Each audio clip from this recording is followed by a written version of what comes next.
Looking for a cosmic adventure like no other? Zatswan, Multiversal Guardian is a high-stakes comic book journey through the multiverse with stunning art and an unforgettable hero. Get your copy today in ebook and paperback formats. Link in the description. Hi everybody, this is Neil Allen, the creator of Zatswan Multiversal Guardian, which is a 130-page cosmic fantasy graphic novel that you can pick up on Amazon.com using the link in the description below. It's free with a Kindle Unlimited subscription, only $2.99 for the digital ebook version, and there's also a paperback if you prefer to read that way.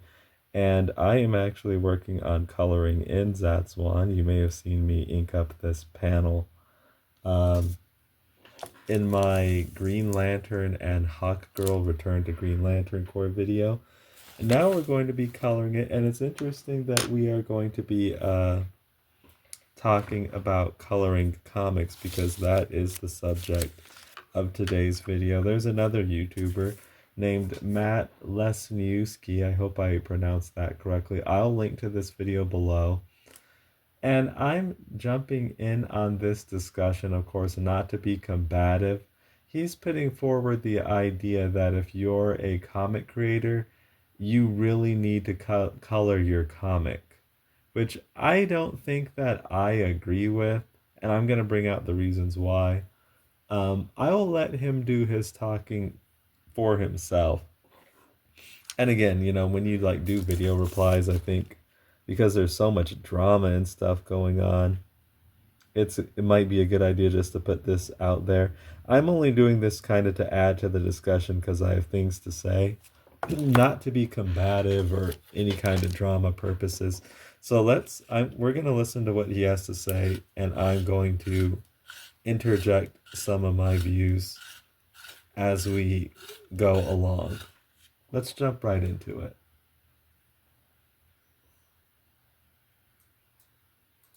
Alright, I said I would do a video on this topic, so figured why not now. Take everything I'm about to say in this video with a grain of salt. It's really not super literal, just like really all my other talking videos are. They're really just to kind of get an idea across or kind of explore a certain topic, maybe start a discussion in the comments. But if somebody was to ask me and they wanted my opinion, this is pretty much what I'd say. You know, I'm not one to be giving advice. I don't like telling people what to do or really talking at all, to be honest. But when it comes to coloring your comic book, this is really something I wish someone told me. You know, this is something I just wish I knew sooner. Someone kind of stopped me. You have to have it colored.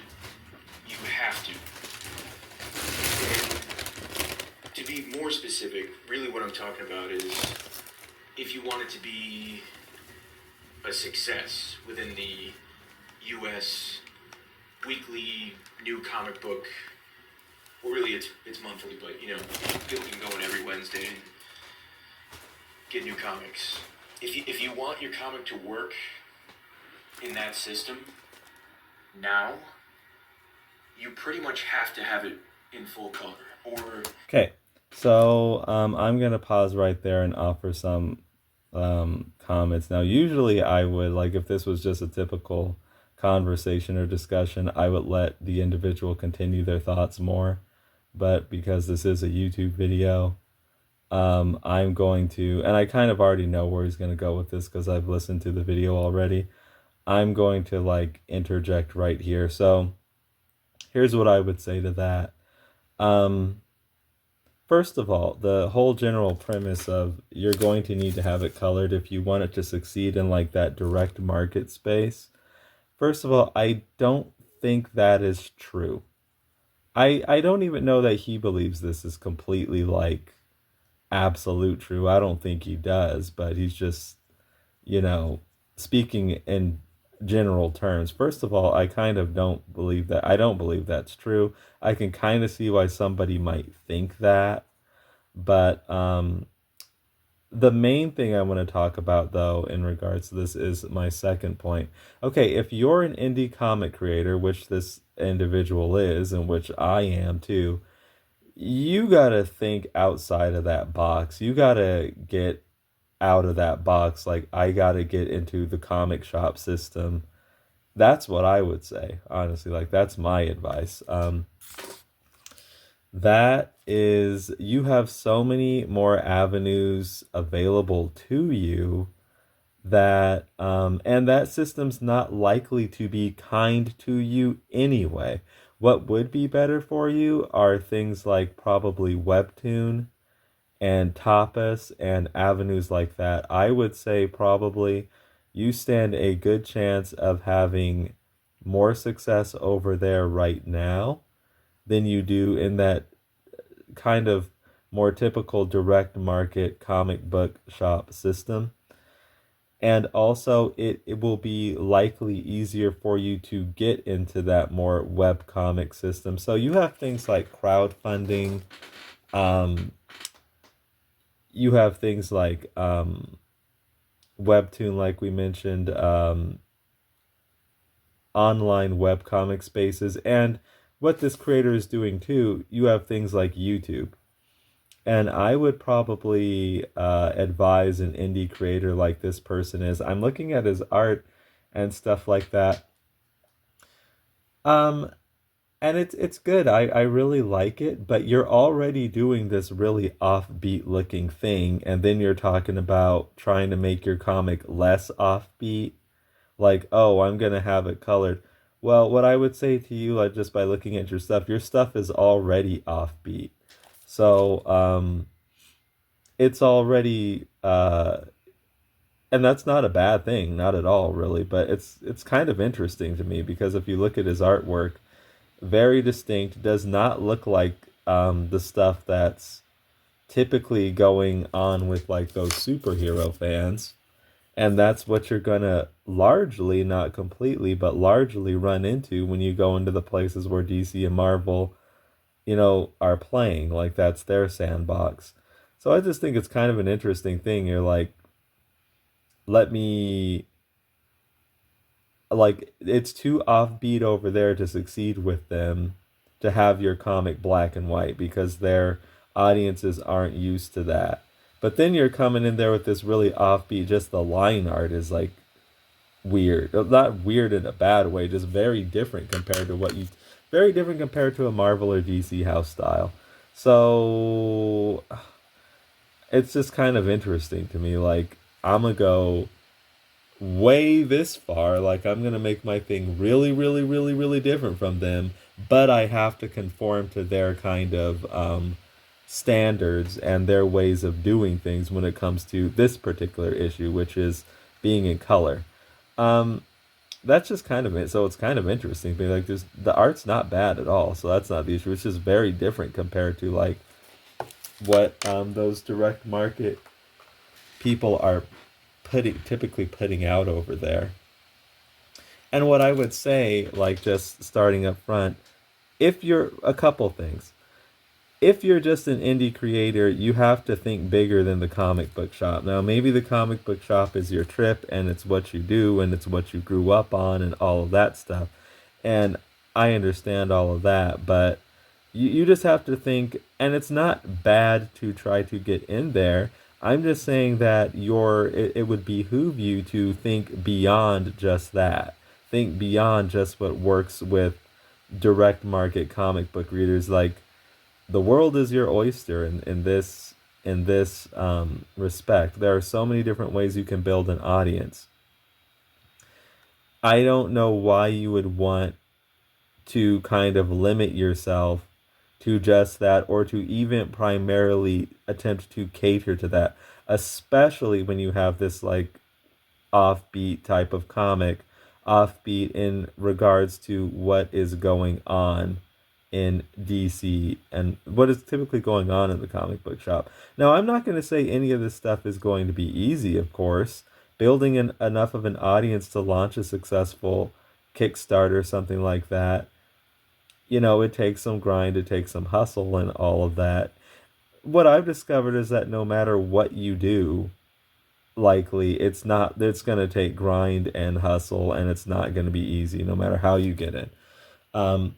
Let's go on though and listen to more of what he has to say. But yeah, to make it a bit more succinct, I would just say, okay, cool if you work in the comic book shop, but you have so many more avenues available to you. You got to think bigger than just the comic book shop. So let's go on. Some semblance of color in there. And I'll explain why. I love black and white comics, just to be honest. And as you could maybe tell, the comic I'm drawing right now in the video, well, I guess I could color it after that, but it's a black and white comic. So that's just proof. This is volume 2 of my book. I thought that it was a perfectly viable option. Just like maybe you think that. Do not be fooled like I was. All right? Listen closely. And again, if you want to go ahead and do it, is it possible that your comic could work that way? Absolutely. It's possible. But, it's more likely that it would work if you're to maybe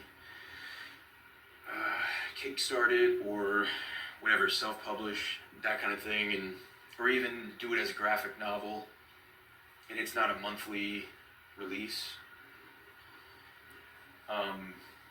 Like I said, I thought black and white was a perfectly viable option because... And it is, but moving on. Why wouldn't it be? There have been plenty of black and white comics in the past, and also ones that have been huge successes, right? So that's proof. It makes logical sense on paper. There's plenty of proof out there. Even if there wasn't proof, they should still work on their own. That you technically don't need color to make a comic book make sense or, be able to read it or anything like that. They're awesome as is, right?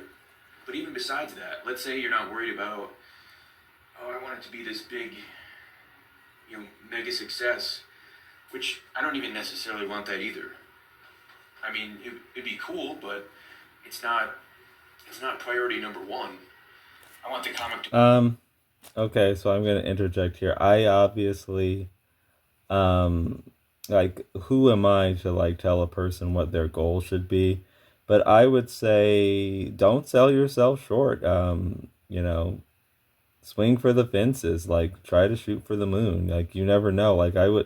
That's just kind of a mentality thing, I guess. But I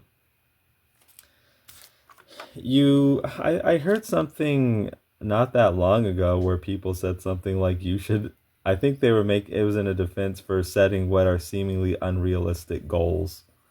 There's nothing wrong with that. You don't have to come in here thinking that, oh, well, I'm not expecting, even if it doesn't have to do that great for you to view it as a success, I would still try to go for that. You know what I mean? Because that just gets you in the right frame of mind. Don't be disappointed. Don't be completely dejected. And I think this is what's happened to this creator too. Being kind of dejected because things didn't quite go as he may have wanted or suspected or expected. And that can happen. I understand that. But, don't sell yourself short. You never know what can happen. Just look at the biggest comics like Dogman, Dav Pilkey. There are many people who would take a look at his comic and, would try to laugh him out of the room or something, I'm sure. Yet he's one of the biggest comic creators, if not the biggest, going today. So you never know what can happen. That's just what I'm saying. And, I guess I can just tell you what I think. I'm going for the gold. Will it happen? I'm going to do everything I can within reason to get there. But I think the trick is to just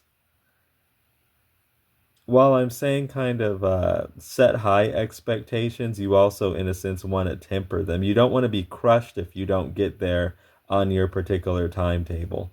You know what I mean? But at the same time, I think that, at least for me, I'm still gonna go for that. You know what I mean? That's just me like putting it. Anybody obviously can just do what they want. That's just how I think.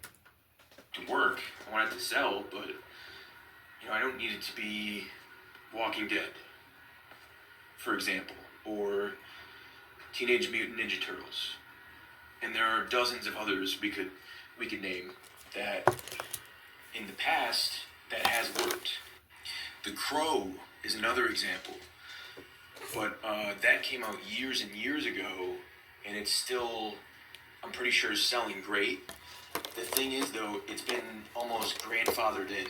You know what I mean? It's already been established. This is a hit. This is a great comic, and people continue to buy it. But when you look at new releases, you don't really see them. Even with The Walking Dead, when did that start coming out? That was maybe 20 years ago now. And yeah, the last issues were more recent, but even those, they were already part of a successful series that had been going on for years, and obviously tied to a TV show and video games and many other things, but which obviously helped the sales tremendously, even to this day. But that's just one example. And of course, I know it had to be a successful comic first for any of those other things to happen, but the point still stands. From what I found in everything, this is from retailers, this is from other people who work at publishers, peers, other fans, everything. The average fan nowadays, they view black and white comics as basically less than. I don't know what exactly they're thinking, but generally they view them as they're lacking, they're missing something. It's not as good as the ones that are, in full color. And then another thing that makes this even more confusing is, manga is the most popular thing with comics in general right now, even in the US, but in the monthly comic book US market with, Marvel, DC, Image, all those, it does not carry over that interest of black and white. So my question would be then, is there a particular reason that you are needing to get those particular people? That's what I'd say. Is there a particular reason you're needing to get those people who, according to what you've learned, aren't receptive to the way that you would like to work? Like this particular creator would like to work in black and white. I think that's kind of his default. As you can see, it's not mine, but it's like, that would be my question. Like, what's the need to get those particular people who aren't receptive to how you would like to work? Like, why are you going for them in particular? I guess, I'm just putting this out there. Is it because your work technically is not a manga?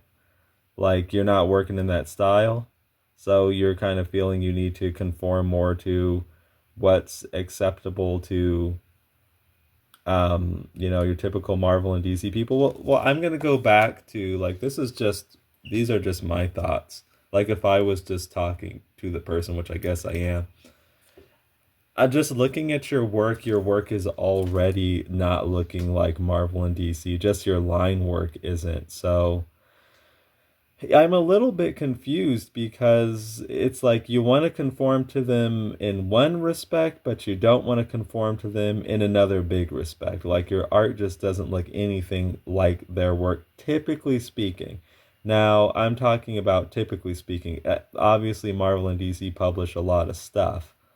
And every now and, sometimes they do put out something that has like a different sort of style. Um, Now, I'm of the mind, though, I mean, my general mind says you don't really need to conform to anything, really. You could just be what you are. That's kind of what my thinking is. But the general view of this particular creator is that's probably wishful thinking, not going to get you anywhere. If you want to succeed, you're going to need to conform to certain, zoom in here. I don't think we need that as much of a zoomed out view. You're going to need to conform to certain standards and expectations. I don't really agree with that, honestly. And you can kind of say that I think I could kind of anticipate what the counters to my thinking would be: romantic, unrealistic, like a nice thought, but not going to pay out in the end. I think that's probably what the counters to mine would be like. There are certain expectations. If you want to succeed, you need to follow them. I don't really believe that, though. My general viewpoint is that I'm not saying that any of this is going to be easy, and this is where I think this particular comic creator has this is where he's somewhat going wrong. It's not going to be easy. It's not going to be handed to you. You know that already. Like, I don't know how long you've been at this, but it may have even been a while. And you might not be on the timetable of let's let this dry. Then we're going to go in with more layers. That was walnut oil. Let's go down and get in some other areas of skin tone while it's drying, and then we'll go over top of that with more layers. Yeah, you already know all this stuff. It's not going to be easy. It's going to be, there's a lot of grind. It's going to take a while. It can be discouraging, but ultimately my view is that there is an audience likely for what you are doing the way you are doing it. You need to find those people. Now, that is a strategy. Just make your stuff look like what people already expect. That's a strategy. But I'm going to talk more about that in a minute. So in the author world, like this is more, and I do believe this artist is also a writer, but this is like terminology that prose authors would use a lot more in my experience, but it applies to this as well. He's talking about doing something that we would call writing to market. And if you don't know what that is, I can explain it. Although it is a pretty self-explanatory like description. It's basically you write to rather than writing what you actually want to. And they're not always mutually exclusive to be honest, but rather than, doing what you simply want to, you are writing to what you think the market wants. And I mean, that is a strategy. There's nothing necessarily wrong with it. If you're an indie creator, I mean, there's nothing wrong with writing to market, but there are also cons with writing to market too. For example, the biggest con is your individual voice. The things that make you distinctly you're kind of setting some of that aside to just appeal to other people's sensibilities. You know what I mean? And that's going to make you stand out less. It's probably going to make your work be just more derivative, potentially not as good. Again, it doesn't always have to come out this way. And you might even be, in some instances, compromising yourself. We'll talk about a bit more about writing to market. And, are you going to do your best work that way? Are you going to do the work that's most inspiring? That's actually going to get people's attention. That's actually going to make a big difference. There's a lot more to talk about with writing to market, and I think I'm going to swing back around to that subject, but let's go on and hear more of what he has to say. On comics doesn't, for whatever reason, there's a separation there, and that baffles me as much as the next person. And for those who don't know, manga is, I mean I haven't seen it all, but 95% of it is black and white. So you would think, that being the most popular thing, oh, of course, most comic book readers in general they'll be more open-minded to that. They'll be perfectly open to at least trying. Well, what do I think about that? There's obviously some bleed over, cross-pollination of manga readers and like Western comic readers, but there are also a lot of people who just do one or the other as well. But the good thing about it is like manga these days is everybody knows what it is, especially if they're used to reading comics of any sort. So I would say in general, there's like more of an acceptance like if of a like a black and white comics because of that. Now you are going to encounter people who like for myself for example, I'll read manga from time to time when it interests me. I understand how it works. I'm not confused by it. I've been around it like in some form, anime and manga probably most of all my life or most of it. So it's nothing that's confusing to me. I wouldn't say, and I do read it when I find something that I like, but I'm not like a regular consumer of it. Um, but I think generally if you read comics, you know how it works. Probably you're familiar with it in some respect. But let's go on. Black and white comics with, the U.S. comic books, right? I guess not. And, I kind of prefer black and white, to be honest, just because it kind of, it's closer to the idea of grabbing a pen and paper and just seeing what you can make. And, that's part of what's so cool about comics and why, I love them to begin with, but that's part of what made me want to make them myself, is that there's really next to no barrier of entry. You can just, like I said, the simplest tools, you really don't need anything besides that.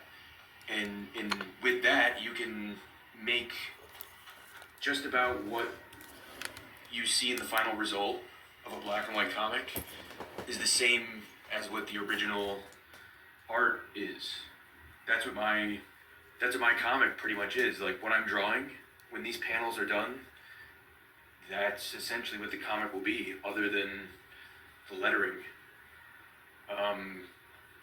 But there's just a disconnect. Well, not to, I guess, just to throw this out there, but yeah, you can do that. Look at what I'm doing here. Like, this is the original art. This is the original page.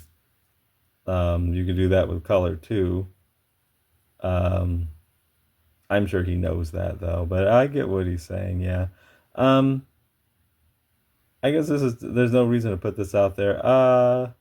Ultimately, I think, if you asked me, I prefer color. Like, anybody who looks at my artwork knows I'm a big color fiend. But I think it just depends on how good do you do what you do. Like, I don't have anything against black and white. It just depends on, is it done well? Is the story captivating? Like, I wouldn't turn away a black and white comic by any means. Not on grounds of being black and white. Do I have like a preference? I guess if you had to ask me, color. Apparently I'm really big into color, according to what other people and reviewers and people who read my work say. So, I mean, that's just personal preference. So there's nothing wrong with black and white. And like I said, I thought it was a completely viable option. It is. You know, another thing, before I knew any better, I kind of viewed this as more in the mindset of you can essentially do whatever you want, whatever feels right to you, whatever you're most inspired to do, whatever suits the story best, or whatever suits you best as a creator. But after figuring this out, I guess, what the average fan is looking for, it's not so much that way. Okay, so it is that way. You can pretty much do what you want. The only instances when you cannot, or when you should not, are when you are actually working for or under contract with somebody else, and you are working on their project to bring their project to life the way that they want their project to be brought to life. That's the instance when you can't really, or at least shouldn't really, do what you want. But otherwise, you actually can. And I just think you need to understand, and I say this all the time, your work, I'll just say it about my work.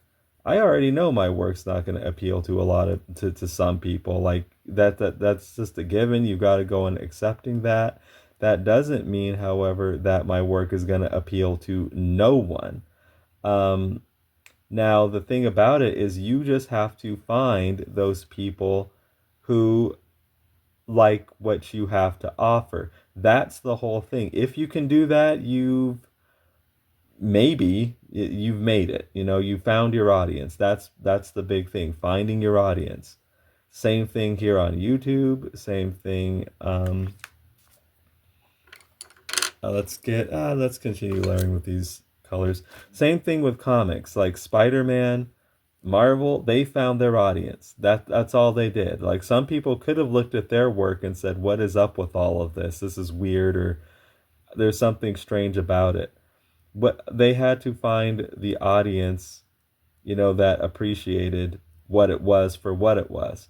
Now, there is a book, you know, like, one of my favorite comic creators is Jim Shooter, right? And Jim Shooter, according to all accounts I've heard from him, has had a very specific way of how he wanted the comics to be made. The lettering had to be a certain way. I could explain it. Let me zoom out. Now, the way that Jim Shooter is going to want the lettering is that, from everything, I didn't know the man personally, but from everything I've studied and heard, you're going to have to anchor it to the top of a panel border whenever possible. And it shouldn't go outside the panel at all. Should not be like directly above the character's head. The tail should not be in the center of the balloon, but off to the side certain ways. Now, if you read Zatswan, my own comic book, and look at some of my lettering, I don't make comics the Marvel way. I don't. I think I know how to make comics the Marvel way. But that's not how I choose to do it. And, you know, I have a lot of respect. I have more respect in comics for Jim Shooter than I think I have for anybody else. But I know he was pretty exacting about how he wanted comics to be made, and a lot of people complained about that. Now, here's my view. I think if I was back there working for Marvel or Valiant or whoever, and I was just working for him, I would probably put that ego to the side. Like, I think some people like John Byrne had a problem doing that. It's like, hey, is this the guy signing the checks? Okay, well, we're just going to do what he wants to be done. You know, that's kind of my view. You're hired to do what they want you to do. That's your job. in instances like that, then no, you can't exactly do what you want. You're supposed to do what the person paying you wants.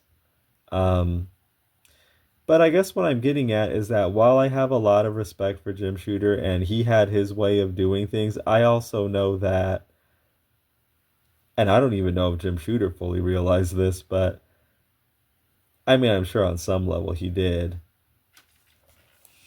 That's not the only way to do things. You can do things differently and still be successful. Maybe with a different crowd, but I mean, look at Webtoon. Look at Line Webtoon and their like vertical comics. There are a lot of people who would see that and scoff at it. Like this is weird. I don't like it. Um, okay, so what did Webtoon do?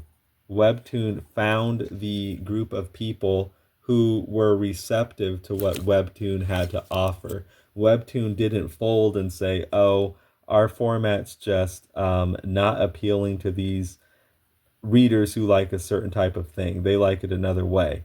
No, Webtoon just found the people that liked the way Webtoon does things. And I think that's where me and Matt here have a disconnect. I'm of the belief that it's not easy to find your audience. It really isn't. But I do believe your audience is out there. It just sometimes legit takes time and perseverance to find them.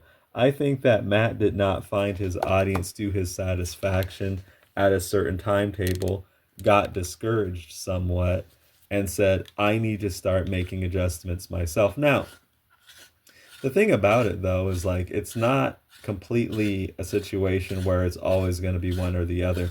There is this thing that is called, in endeavors like this, iteration, that you very well may have heard of. And if you haven't, what that means is like you do something, see how they work out, collect data, see what people say. And that's what I think Matt has done well here is it seems like he's collected that data. You know, like, okay, comic shop owners and fans are saying this. And then you decide whether or not, or you decide what changes to make, to pivot, to do better next time based on that data. Like instead of just doing the same thing over and over and over and over and over again, you see what works, what didn't, where you can adjust. So I do believe that that is valuable. But the thing is, it's like you kind of have to know how to temper that as well. Um, like you kind of have to know, because if you don't, you could end up just adjusting everything and that might not like work to your advantage. And I kind of think that might be, I think that I could be wrong and I'm not here to like put words in people's mouth or make big assumptions, although I kind of am. I just think that he didn't find his audience like when he wanted to, which who does often. I'm still working on that myself. And, you know, he's like, okay, well, I did this wrong. I did that wrong. I did this wrong. I did that wrong. I have to change everything. Not necessarily, you know, and you have to think about like not compromising yourself on certain things. You have to set some limits to where it's like, okay, is everybody going to like that I use a colored pencil? No. Some people are going to be like, this is not the standard. You need to be using program X or program Y, and that's just how to do it. Well, that's how maybe some people do it. Maybe that's how a lot of people do it. But this is how I do it. This is how I feel like doing it. I don't feel there's anything wrong with the way I do it. Some people don't like that. Well, you know, I reckon that's their privilege. There are some people who do, and there are certain things that I like to work the way I like to work, because the way I see it is that so I've decided myself that I'm going to do things the way that I want to do them. I'm open to listening to people. I am, and seeing what they say and considering what they say. We should be open to doing that. But the way that I see it too is like, we're going to have to, if it's something that kind of goes against the way that I actually want to do them, that we're going to have to kind of meet in the middle somewhere, you know, or I'm going to have to see how that works with me. I'm not just going to start doing stuff I completely don't want to do, or like compromise myself in some kind of way. You know why? Is because it's like there are a lot of other things, like there are a lot of other things I can do to like make money or something that I don't want to do. Why would I do this when I can do something else that will probably make me more money? I don't know, look into selling insurance or something like that. You know what I mean? Why would I, even if I don't want to like go do that every day, if I'm going to go do something all the time that I don't necessarily, that's not the way I want to do it or what I want to do, why would I choose to do that with comics? That's kind of what I'm saying. So if I'm going to be doing comics, yeah, there are certain exceptions, but I'm going to be doing kind of what I want to do. You know what I mean? Because if it's just about like getting success and making money, you can go do something else that will probably work out better for you. You know, you could be a plumber or something. You know what I mean? Uh, but let's go on like and see more of what he says. For better or for worse. You know, what was the last big, successful black and white comic? I really can't think of one. I mean, yeah, there was that, a while back, there was that anthology.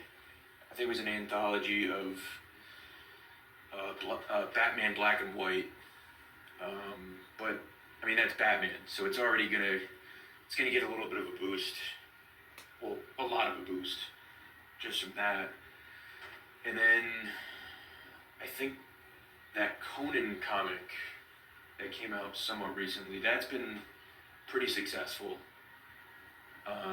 So that is one example right there. But again, that is a bit of a boost also, it being an already established thing. I'm talking about creator-owned comics, but just you know, comic books in general, new ones. Yeah, you're way, I would say, on the wrong track here. This is just kind of, I'm going to say you kind of have the wrong mindset, in my opinion. You're talking creator-owned comics, new IP that people aren't familiar with, and you're talking this stuff in the same breath as the direct market comic book shop.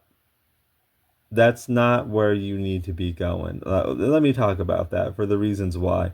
Because the people going there are largely, I'm not going to say 100%, they're largely not going to be interested in what you have to offer. They're going to be interested in Spider-Man, Batman, DC Comics, Marvel, their superheroes. You got to think beyond that, you know, just like the comic book store. It's not likely to be kind to you. The people, so the people who frequent those places aren't likely to be kind to you. The people who sell there aren't likely to be kind to you because they're thinking about their bread and butter. They're thinking about, you know, selling Batman. They're not thinking about selling you, so you're not going to be the priority. And the thing about it, I would say, in this day and age, those places, I mean, it's not like there's a big boom of comic book shops in general. And for indie comics especially, there's just, if there is, I don't know about that. So if you're thinking about these direct Marvel and DC people, especially when you've got this quirky style that you have, which again, I'm not saying there's anything wrong with that. I think you're just kind of like, you're barking up the wrong tree a little bit, I think. I don't think that's where you're going to find your audience. I think that's the best way to say what I'm saying. If that's your goal, I think I don't think that's where you're going to find your audience. Now, I've looked in his YouTube comments and people saying, "Oh, wow, I love your style," and stuff like that. The internet, which I know you're already on, I think that's what you really need to think about. Um, you're likely to find more of an audience there, and it's going to be easier for you to do. Um, because those places, you're going into an ecosystem, like you're saying, it already kind of works a certain way. And rather than compromise yourself, like, oh, I need to work more like what's acceptable in that ecosystem, I guess I'm just saying, like, no, you don't. You can, you know, here's what I would say. First of all, no, you don't need to do that. Second of all, I think you, um, hmm. Yeah, I would just say you don't really need to do that. You just need to find your audience, is what I would say. And that's like the big challenge. That is the challenge, actually, is finding those people who show up for you, who like what you have to offer. That is the challenge. You can do that. It's just, it's not easy. It takes time, but that doesn't mean those people aren't out there. But I mean, you're talking so much about this monthly comic book thing. So if that's your dream or something like that, I've always dreamed of having the monthly comic book and being on the rack in the comic shop. I understand how, like, I'm not going to attempt to take that away from somebody if that's like a goal or a certain, dream that they've. Let's get some more colors. Is this Mars Violet? No. There's a. Like, if that's a certain dream or goal or something that somebody set for themselves, I get that. But if you're like kind of a quirky indie creator, Ruby, or we could use this. If you're like a quirky, like I am, even, you know what I mean? Like, I consider myself kind of a offbeat indie comics creator. I'll just say, for me in particular, that's not like any particular dream, or I don't honestly think that's where I'm going to find my people. I'll say that, like, the direct market, the comic book store, I don't think that's where I'm going to find my people. And if I didn't find my people there, I wouldn't be surprised by it. Now, I that would be awesome if I did, but I just know that I do superhero comics. I do, but I just know that the people who go there, what I will agree on is, yeah, they have their tastes. They like things to be the way they like it to be. Nothing wrong with that. I know that I don't, like, my work doesn't completely conform to that.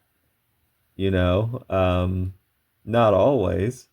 Now, I do know that there are people, not everybody wants to read that, though, as shown by the success of things like manga and Dogman. What gets me kind of is like, man, there are bigger things out there than DC and Marvel right now, and bigger things out there than the direct market. That's not even where it's at these days.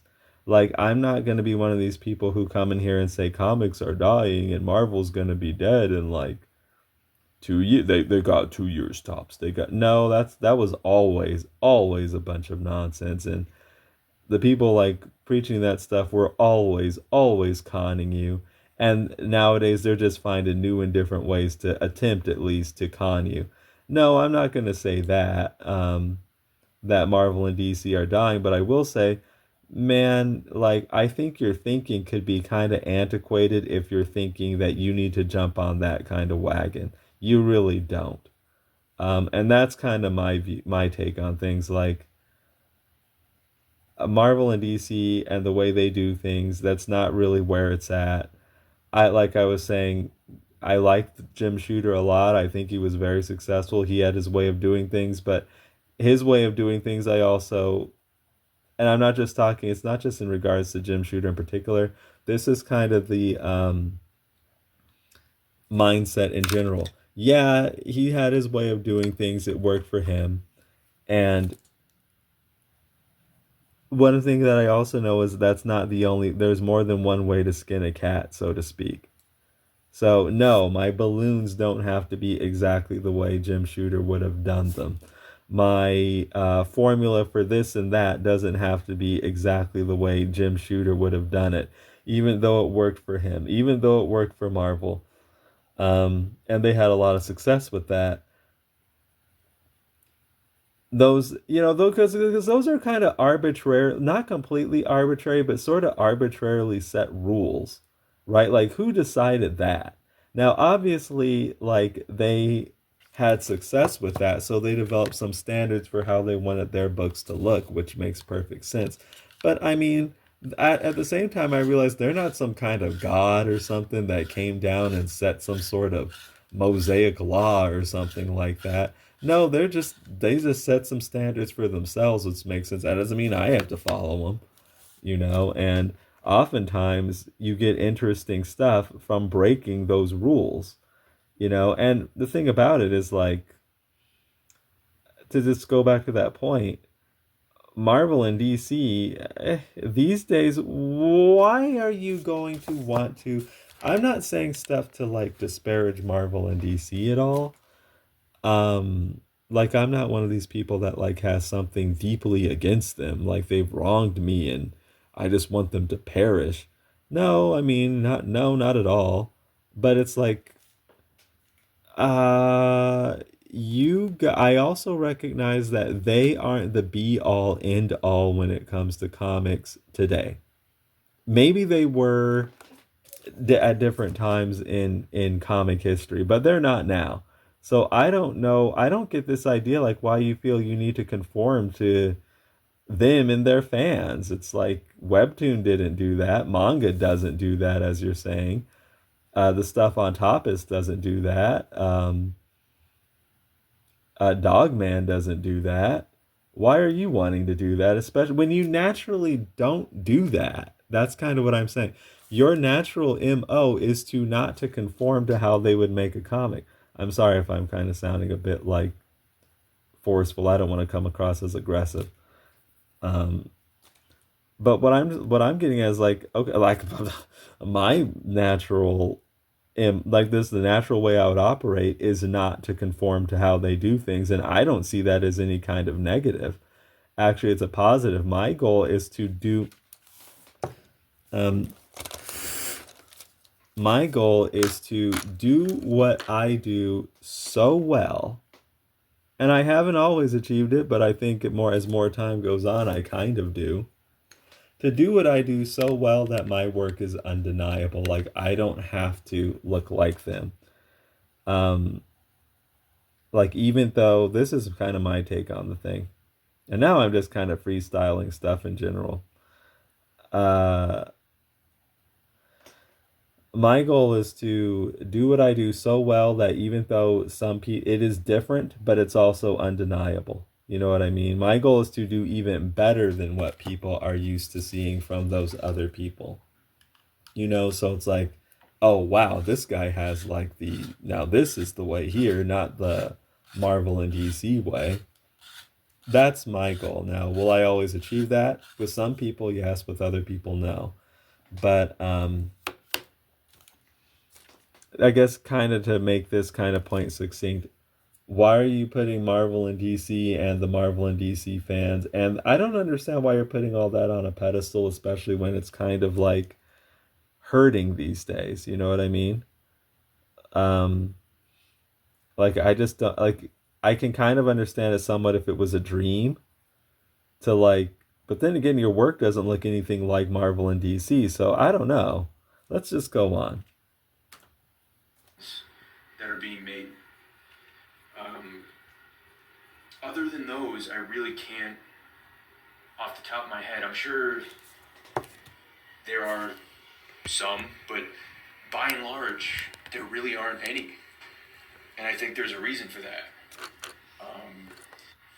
Again, I'm talking about pretty big successes, ones that are selling relatively well. I mean, I know that's vague, but you know, I'm sure we could name ones that are out there that exist, but you know, I mean ones that are not even necessarily ongoing, but what are the ones that, you know, I'm struggling to think of more than two, but in the comments, even if we could name 20, and I highly doubt there are even 20, but that's still not that much. And you know, I don't want it to be this way. It's just, it's something that I've learned. And like I said, I'll be the guy who gets the hate. I'll be the guy who, you'll call me an idiot. No, there's this comic, or no, there's this one over here. Yeah, but it's really not. I don't think you're an idiot, and I don't think you deserve hate. I would probably say that, you know, Jack Kirby had that famous quote, and you have to be careful not to let this happen. Something like, comics will break your heart, kid. They haven't done that to me, but I think they have done that at least at times to Matt here. I think that's what's actually going on. Like, you know, you put your all into this stuff. You put everything you have toward it. You know, you really put forward what you have, and it could be demoralizing to not see that kind of return back to you in the numbers and the sales and stuff like that. And I think I think that's what's happened here. And you know, if you're a comic creator, you're likely going to, in some form or fashion, face that. It's just kind of part and parcel with comics. And the people who, I think there are some lucky people, well connected, or just by some fluke might bypass that somewhat. But many of us, probably most of us, will not. And I think in many instances, it's those resilient people who actually make it, who, you know, don't give up, don't get so discouraged that they give up. You know what I mean? Or don't get so discouraged that they compromise themselves some kind of way. And I think that's kind of what's happened with this particular comic creator here, at least to some extent. Now, has it happened with me? I'm inclined to say no. I'm inclined to say no, but you know, sometimes there are some instances here where I'll be sitting on a page, working hours and hours and hours on the page, and I'll be thinking about how often I've done this and just think to myself, like, what the heck am I doing here? Like, so there are like some fleeting moments like that. But you know, like, this is actually what I love to do. It's one of my big joys in life. And, you know, that's valuable to me. Like, I do think that you have to love this to do it. But I don't think necessarily it's because there are no rewards, so you're only working on love. I don't think that's not the reason I think that's the case. I think it's that in many instances there are no rewards up front. So you're going to have to work on love, you know, because it just brings you joy to do it for at least a period of time. You know, I'm not saying that you're never going to get to that point where, you know, you can turn this into a profitable endeavor. I think you can, but the thing is, like, it's not likely. You're not likely to get a quick turnaround on this stuff. You know what I mean? So something has to get you through that. And for many people, they don't. And a lot of people, you know, they compromise in a lot of ways. Like, you know, there are a lot of compromises and sacrifices that you have to make in some ways when it comes to doing this. Like, I'm not in a position, or I guess that's not the way to put it. I, like, don't have a kid or anything like that, and I'm not married, and I don't have a family, you know, myself. But I know that there are people out there who are trying to do comics who do. So what I'm saying is, like, I don't have all these other people that are in particularly for sure just like depending on me, you know, to show up. And I know that there are a lot of people who do, and you know, it can be kind of difficult, you know, to keep going. You know what I mean? When you're not seeing that turnaround, because there are just other, you know, important things in life that you have to see to. But on the other hand, on the flip side of that, and I don't necessarily think this is how it's going, but it's like, well, you can kind of look at it this way. Instead of like having that family, and not that that's anything that like is on my mind at the moment, but I'm just saying, instead of working towards that, you could be working towards this. You know what I mean? So that itself would be some kind of a sacrifice. You know, it's like it's not all peaches and cream. You know what I mean? Like there are things just doing this. There are things that you you may give up this type of activity for other things in life. But on the flip side, there are other things in life you give up on or postpone or whatever because you're doing this. You know what I mean? So something has to get you through all those sacrifices and things like that. And I think it is that love. You just love doing this. Like it's just, if you took this away from me, I would be devastated. So this is just the thing that I do because I just love doing it. You know what I mean? So it's that love that you have for just doing this that keeps you going on and keeps your heart from being broken, I think, you know. Because if you're just looking at the, I'm not where I want to be, I'm not getting the recognition I feel I deserve, I'm like, why am I doing this? Nobody cares. You know, if you just look at it like, you're going to go through moments like that, and many people don't get past that. They don't. That's like when they like, I'm not getting that validation. I don't see why I'm doing this. I'm just wasting my time. And they're those people when you're on that long road, you're walking with that big heavy pack or something, walking all these miles. You look over to the left and the right, you see them laying on the side of the road. Those are those people. They jumped, they got off, they gave up, you know. So it's, I'm not saying it always has to be like super duper tough. I think Matt is going through a period, or has gone through periods where it's like getting to him. That's at least like the energy that he gives off to me. Like this is getting to him. I'm not like seeing the success I want when I want, and it's because I'm doing something wrong. It's not always really the case. It's just that maybe it hasn't come to you yet. Or maybe you're going after the wrong people. It might not have to do with your art and how you're making it. Because just going through the comments, there are people who like really enjoy the way he does things. But let's just go on. That was kind of a long diatribe. But I think that I'm not here to like, you know, psychoanalyze somebody really, but you do have to take that into effect. Like, where is this coming from? Who is this coming? Who are these messages coming from? Why are they coming? You know, to me, it sounds like a lot of it's coming from discouragement.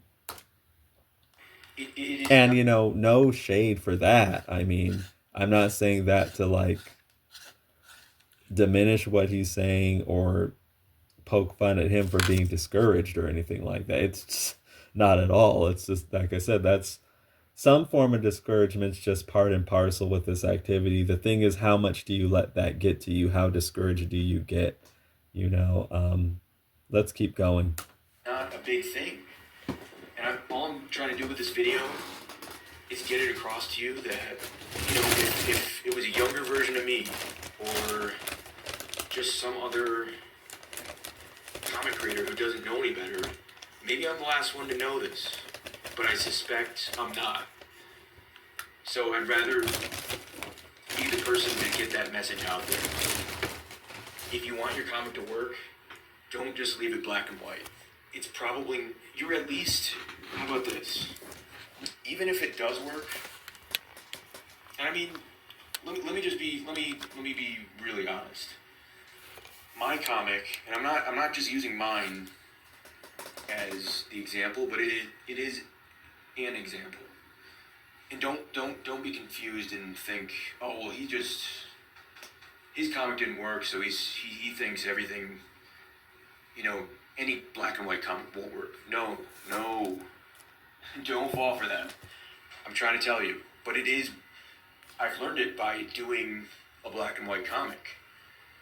And I don't know why along the way, nobody tapped me on the shoulder and said, you know what, you might want to second guess that. You might want to... And by the way, it was initially going to be colored, but then that's a whole other story. It was going to be published somewhere else, and then that fell through, but that's a whole other story. A lot of discouragement, I bet.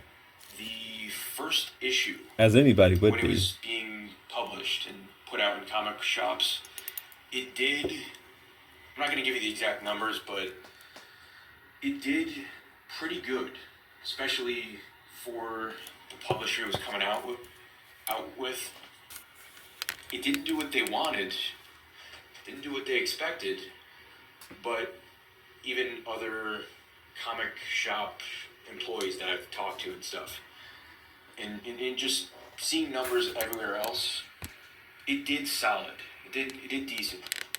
But then with what's expected, the next issues always typically go down in sales, but they did pretty bad. And then the collected book did not do good either. And again, that could be from other factors, but it's another example. I didn't know that black and white comics pretty much... Here's the other thing I was going to say. Okay, so, bro, it's like... There are a lot of things to say here, I think. A, you don't know that that's the reason why it didn't do well. B, it probably isn't even the reason it didn't do well. C, just because it didn't do well does not necessarily mean even there was something wrong with it. So, there's one thing I did because I'm going to be honest with you. I've already been through this type of thing even before I was doing comics a lot. I was a webmaster. I was doing stuff on the internet, having websites and stuff like that. And that was my high-strung period. Like, I had my own forum and stuff, and some months the thing was booming. Other months it wasn't, because, sometimes something happens in that particular topic or that area of interest that, you see spikes. But when you're not seeing those numbers, you start getting high strung. It's like, what can I do? What can I do? What can I do? Like, okay, this is wrong, so we got to change this. That's wrong, we got to change that.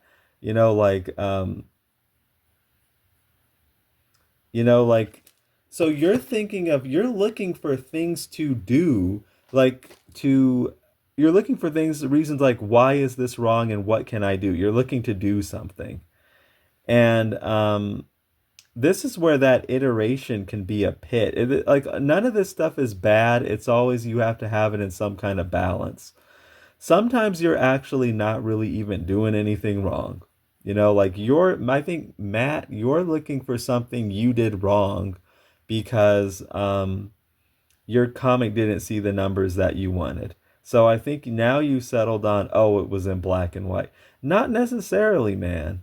Not necessarily. You don't know that was the thing. Sometimes it's just one of those things, as they say. It just didn't. And honestly, just because it didn't do good, that doesn't mean your comic was necessarily even bad or that you did anything wrong. You very well could have been, and I suspect you were, putting it in front of the wrong people.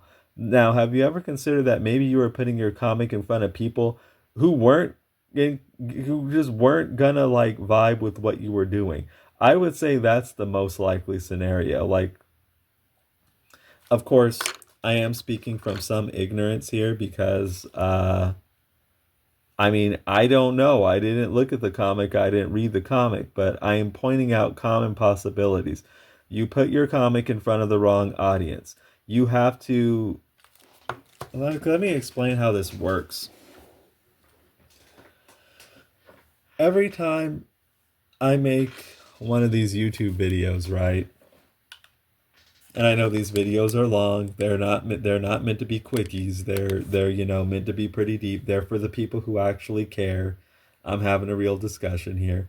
Every time I make one of these videos, I tell people to go buy Zatswan. It's on Amazon. It's in the link in the description.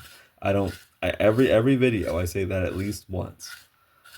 Now, sometimes this is actually the way it works, and this is why you keep seeing commercials like the same thing over and over and over and over and over and over and over again. These people aren't going to convert the first time they see something. Now, that's great if they do, and it'll happen some instances, but a lot of times they won't. That's why, again, you keep seeing the same advertisements over and over and over and over again, because they know that a lot of these people out here, they're not likely to convert the first time they see something. Sometimes you have to keep showing up and showing up. Now, there is iteration, and iteration is good, but there is also an element, like I said, this is a very careful balance that you have to achieve, right? There is also an element of you just got to keep banging your head against the wall over and over and over again. People have to keep seeing you over and over and over again. And finally, like once they get some familiarity with you, they see enough of your work, like, you know what, I'm going to pull the trigger on this. A lot of conversions are going to be like that. Now, yes, again, sometimes you get lucky and it's just people see you for the first time and they pull the trigger. You just got to keep banging your head against the wall. You may not have even have been doing anything wrong. That's what I'll say. I understand you're looking for, like, what did I do wrong? What can I do to make this better next time? And yeah, you got to be like that to some respect, you do. But you can also, like, take that route to a fault, And without having seen your comic, like, I can't say for sure, like, you did nothing wrong here. I will say that probably it being in black and white, if something wasn't right, that probably wasn't it. And even if that quote unquote may have been quote unquote it, I would say then the issue is not so much with your comic, it's that you're putting it in front of the wrong people. So again, it goes back to finding your audience. Like, there's a lot of iteration too when it comes to finding your audience. If your audience isn't in the comic book shop, if your audience isn't a bunch of Marvel and DC readers, get out of the comic. Stop going after those people. Try somebody else. Try something like Webtoon. Try something like Tapas. If you haven't already, continue trying YouTube. Like, you're building up an audience there, I can see, and congratulations. I think maybe you're finding your audience or getting much, much closer to doing that because the videos are actually doing pretty good. So, sometimes it's just one of those things. Like, you got to put out the right thing at the right time, at the right place. The algorithm likes what you do at the right time. You start taking off. You just got to keep pushing until you find that audience, until you get that break. Like, what's going to give you that break? It could be another person who sees your stuff, an encounter, an algorithm. You don't know where it's going to come from exactly. But I guess what I'm saying is, like, what I'm trying to get across is, okay, I understand your comic didn't do good, and I'm sure that's very discouraging. But man, you got to factor in a lot of stuff like the market, that you're a brand new IP. Man, you had so much stuff stacked against you. It just was like, what are the odds it was gonna do? Like, a lot of, like, Marvel and DC comics aren't doing good. You know what I mean? And you're this whole new thing, probably with a really quirky style. Doesn't mean you did anything wrong. It's just the market. Where were you selling it at? You're selling it in a market that's not doing good. You could try one that's doing better. And like a lot of it too, like I was just saying, is resilience. Okay, volume one didn't do good. I understand like you don't want to keep you know, banging your head against the wall when things aren't working, because there is that famous quote from Albert Einstein: the definition of insanity is to do the same thing over and over again and expect a different result. But, that's the careful balance. You gotta also sometimes believe in your idea and just keep going with it. Uh, because people aren't going to find you right away. There could be like a bunch of people that love you. You could be the next Dav Pilkey. But people don't find you. People have to find you first. And they won't find you if you just stop. And I know he's not going to stop, but um I don't know that that was the problem. That's what I'm saying. There are so many other factors like stacked against you. Uh let's continue though. Let's say it does work. Let's say it is the next saga. It is the next Walking Dead or whatever. It's a guarantee you're going to lose people. Some. This is just something I've learned. And I feel like somebody in the comments is going to say, no, you're wrong, or you're just, no. I've learned this. And I'm just trying to, I'd rather get some hate in the comments, but more people learn from this. And like I said, it's not a guarantee. This isn't black and white. I don't know what impression you get of me from these videos, but that you're kind of discouraged. That's the impression I get. Just kind of war weary, I suppose. You've probably been in these trenches for quite a while, and it's getting to you, and you might not be where you want to be, and you're looking for things to fix, to get there, and you're kind of looking for these. I know you're saying it's not an absolute, but these sorts of things like, oh well, I didn't get there because this wasn't in color, or I didn't get here because he had another video I saw. What was it even about? I don't remember, but that's kind of the impression I get. I'm actually way more open-minded than this. It's just, for the videos, I have to, like, even the title and thumbnail and stuff, I need to, yeah, we got to play that game game. Get people interested. It's not actually, my real opinion is do whatever you want. Like, it should be open and free, and just do whatever creatively makes sense to you.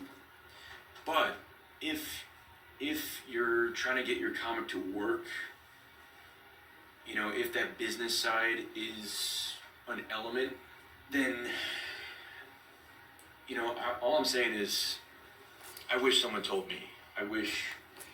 Well, here's what I'm going to tell you, Matt. Here's what I'm going to tell you. I'm going to go back to writing for market.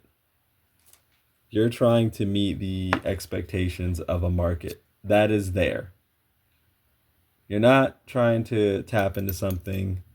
It seems to me you're not trying to tap into something that you have to build. You're looking to get into something that's there. So here's what I'd recommend to you if you want to do this.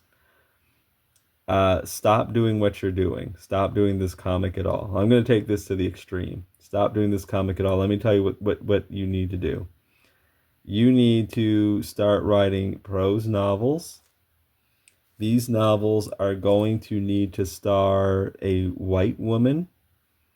Make her anywhere from her 20s to 40s.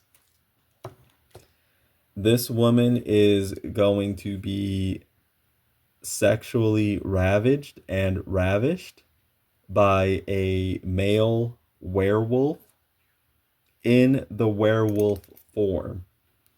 And he is going to take her. And she may kind of resist. And it's going to be this kind of... You can make it, yeah. Why don't you put a romance element? It doesn't have to be like just complete nonstop erotica. You can put kind of, there's an element of her that resists, but there's also an element of her that's really into it. Like she's starting to get actually develop feelings for this like monster. Okay, so that's what you're gonna have to do. Like if you want big sales, stop this comic stuff. Write some werewolf shifter romance. I think we could call it that. I think that's what it's called. Um, Shifter romance slash erotica. You're gonna get okay, but the thing is, the market is saturated with that. But that's what's booming right now. So even though there's a saturated market, if you follow the formulas well enough, these people who read that, these likely mostly women, they are ravenous for it. No pun intended. So I know what sells, right? Like I know how to sell books. And I'm telling you right now, like I know how to write for market. If I wanted to write for market, I'd forget this Zatswan thing I'm doing. That's what I'm doing, my werewolves, man. Okay, and if it's not going to be a werewolf, okay, you might be able to like break into that. Okay, werewolves are really saturated. So you can try any other monster, a minotaur, um, and repeat the same thing. And you might kind of break into new territory with a minotaur. I've seen even I mean I don't read it, but I know it's on the market like dinosaurs. I know it sounds crazy, man, but this is what is selling. Okay, so I know that was a bit of a long diatribe, but I'm not kidding you. I know the market actually. I know books, I know comics, I know what sells. I know how to go after that. But you see, oh, whoops, sorry. But you see, I'm doing this. Why is that? Because, yeah, I could write to market if I wanted. We got in, let's let that skin tone dry. We're going to go in on the hair. I want this hair, it's kind of it's brown, but there's a hint of red to it. So let's get in, okay, another color. Okay, you know why I don't do that? Because actually his ears, let's get those in before we do that, because that would be compromising myself. I don't want to write that. I don't want to do that. That's not what I do. In the long, if I started just writing like that, would I get more notoriety and be more popular? Oh, I guarantee it. Definitely, right? Um, but I don't do that because I wouldn't be happy doing that. I will have compromised myself. And it's like, okay, that is a way to make money. That's a way to make it as a writer. But would I be happy? I don't think so. I don't want to write shifter romance. I don't want to write, you know, perverted werewolf fantasies. Uh, like monster fantasy, you know what I mean? I know that there's a subset of female, mostly, readers who are ravenous. I know that market is there. We don't have to worry about building anything up. It's already there. And they're, like I said, no pun intended, ravenous. Like they're just into their werewolves. And there are formulas you can follow to a T. I can tell you a funny story. So, like, do you ever like get these emails from Reddit that say, "Oh, this is going on," right? Like, this is what's going on in this topic. And even if it's like a subreddit you've never gone to, like they're just trying to get you on Reddit. And so anyway, I got an email for that, and it's like I saw it was like, I'm looking for a writers group. Like I'm looking for a writers group on that we can meet up on, I think it was it Skype? No, it was like I think it was like a Zoom call. So we could meet up like the first Tuesday or something of every month and just kind of talk about our writing projects. Like there was somebody looking to connect with more writers, talk about writing. And I was like, oh, that sounds interesting. And, I was open to new experiences in this realm. So I was like, oh, I can join that. Like, I can see how it goes. And then I kind of looked over a little bit at a different part of the screen, and it's like romance writers. And I somehow, I don't know how I, like missed that. Like this is like, because it was like the romance writers subreddit or something like that. So I was like, oh, I didn't I so I was like, you know what? I am just going to attend this stuff anyway and just kind of see what happens, see who I meet, see what they talk about. And I went to I went to some of those. Like I haven't gone in a while. And people showed up.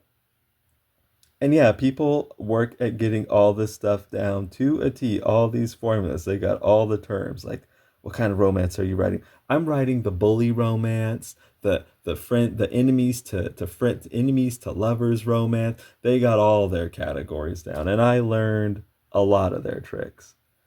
Um, and I knew some of this, I knew about that werewolf stuff even before I showed up at that. But yeah, so there are all these formulas you can follow to write to market, and essentially, you're the thing that I would have to talk about is like, okay, I can see us like pivoting somewhat, making some adjustments to make our stuff more appealing, but you kind of like, where's your limit? You know what I mean? Like, do you naturally work in color? Like this creator seems like he just does not. That's just not a thing he does. He's talking, he doesn't prefer it. He doesn't want to do that. But he's talking about compromising himself to do that. Now, if you really want to write to market, I know I'm making this exaggeration here. Forget all these comics, don't do anything. What I would recommend doing is werewolf romance. That's huge right now. Like that's there are a lot of readers over there. And you can if you play your cards right, or you can switch it to some other kind of monster. If you play your cards right, you can make a lot. I've known just like people, not traditionally published people. Just they started in their room putting out books on Amazon, who making six figures doing that, because they got the formulas down well enough, they studied the audience enough, they knew what they wanted to do, and it was their intent to write to market. So yeah, you're kind of, if you're really into that, that's what I would recommend. Of course, what I'm saying here, this is kind of a very long aside. Of course, what I'm saying here is somewhat facetious, but if you really want to compromise yourself that much, I would recommend putting the microns down and start writing werewolves. But let's go on. Someone said, like, you're losing out on so many people. They're going to see it. It's already, it doesn't help the fact that it's already, it's an unusual art style. It's an unusual, it doesn't have a very cut and dry premise. It doesn't fit into a genre clearly. These are all... That can potentially be a problem, especially when you're talking about like writing to market. Because what people like in publishing is because they need to know how to market that stuff, who to market it to. And, that can potentially be a concern. Well, none of this helps it either, but making it black and white in today's comic book world, believe it or not, you're really, you're not helping your situation. Take it from me. Another reason, I kind of like black and white comics, it kind of goes in line with my whole way of thinking. And, you know, I think it was the second video. It was the whole, you know, do your own thing video. Well, it kind of goes in line with that, because I like to draw comics, but not only comics, really everything. It typically in a way where no one's coming to save me. Kind of like what I said in the video. If a colorist is attached to the book, they're just adding to what I did. I'm not relying on them. I'm not waiting for them to. And not only that, I feel like... Right, you like to do the comic completely by yourself. Like, I understand that too. Like, I do too. My reasoning for doing it, at least one of them, is that I just don't really want to... I just enjoy doing it all myself too. Like, it's completely my singular vision. There are some other reasons too. Like, I don't feel like dealing with other people. And, you know, also... It's my idea, it's my, and you know, I also know you can't completely rely on people. Kind of been there, done that with various things, and I know that, heck, even when you pay people, I've learned that not necessarily with comics, but other stuff, you still got to deal with like a lot of nonsense from them. So it's just my idea, and I'm comfortable doing it myself now. In the event that it gets a lot more popular, like Zatswan kind of takes off more, then I can potentially look to get more help with it. I always kind of viewed that as a lazy thing, because that's another thing no one really speaks on too much, which is, if you're doing line art, let's say in a comic book, there are certain ways, at times they can be intentional, but there are so many things you can just sort of leave out, or, you know there's a second wave of art coming. You know there's someone who's going to clean up what you didn't do. And I always didn't like that. I like to... You know, who's to say the colorist won't clean up your unfinished thing? You know what I mean? But yeah, that's... If nothing mattered, I would probably just do it black and white anyway. And then on top of that, part of it is also... I don't know if it really matters, but I am partially colorblind. And all that really means is certain colors... I have a hard time differentiating certain ones, like yellow and green, or blue and purple, stuff like that. So, you know, some of this is also, if I can't do it, I don't know, there's just something about me. If I can't do it myself, then, I don't know, I just don't like relying on people. Yeah, I get that. If they can do it, cool, but I just like the idea that you can make a comic book on your own. Yeah. It's not like it's going to necessarily be the world's best comic, but... It may. Isn't that part of the fun? Well, you know, another thing, too, is, I guess adding to that conversation somewhat, I do color as well, you know, but it wasn't easy learning all these skills at first, like lettering and any of it. You know what I mean? So one other thing too is I liked doing it myself because you get that experience doing it. You pick up new skills. You know, so even, yeah, you're right. Like, the stuff wasn't the greatest comic at first for me, especially. But you hone and refine your craft and get better and better and better.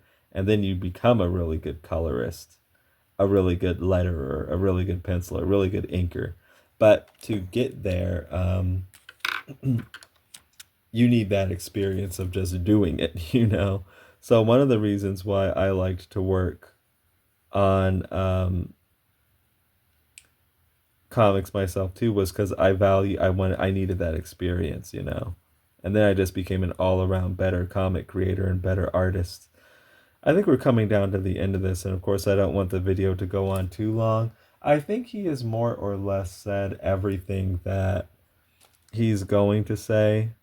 So just for the sake of time, uh-oh.